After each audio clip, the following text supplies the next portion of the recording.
Good afternoon. I'm Ricardo Martinez, and I'm one of the directors for the group Padres and Jóvenes Unidos. We're based in Denver. It's in English, it'll be Parents and Youth United. Just so quick interpretation there. We've been around now for 26 years. Just briefly, our history, just so that you get a sense. 2008, we helped rewrite the discipline policies for the Denver Public Schools.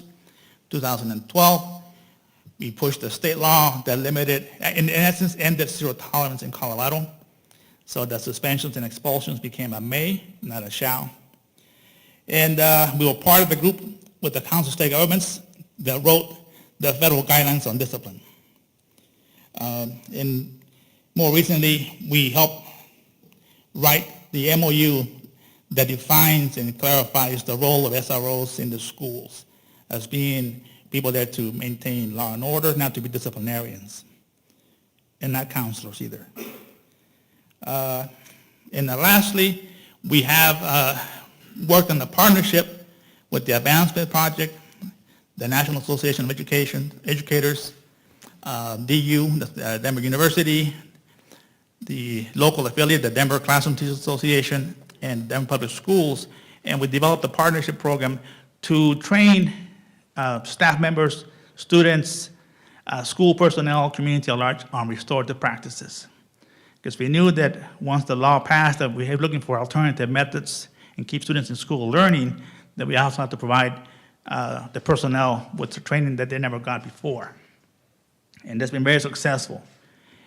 In essence, our goal really is, as an organization, has been to provide every student with the tools to be successful in life and staying in school learning, because we know once they're out of school, after multiple suspensions, they'd never come back. So people call it a dropout, we call it a push out.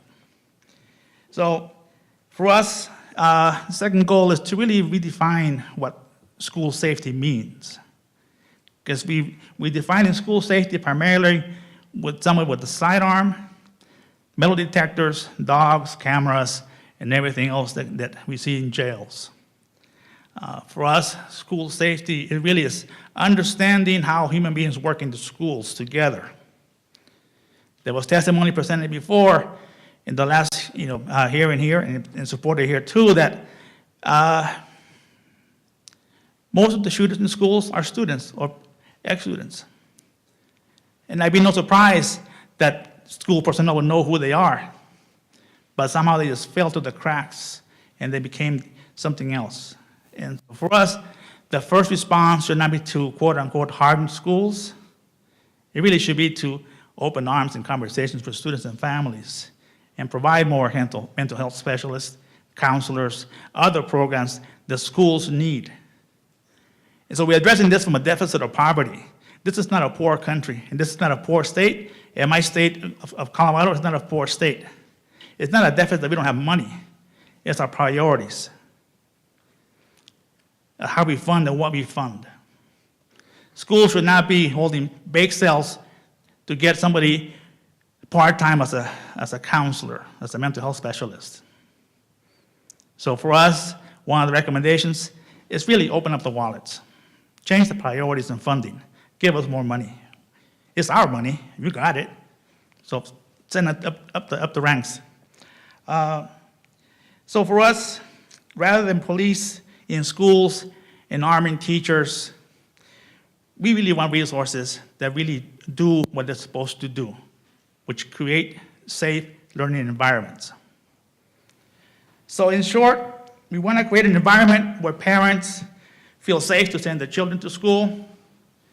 We want a place where teachers feel safe to teach. We want students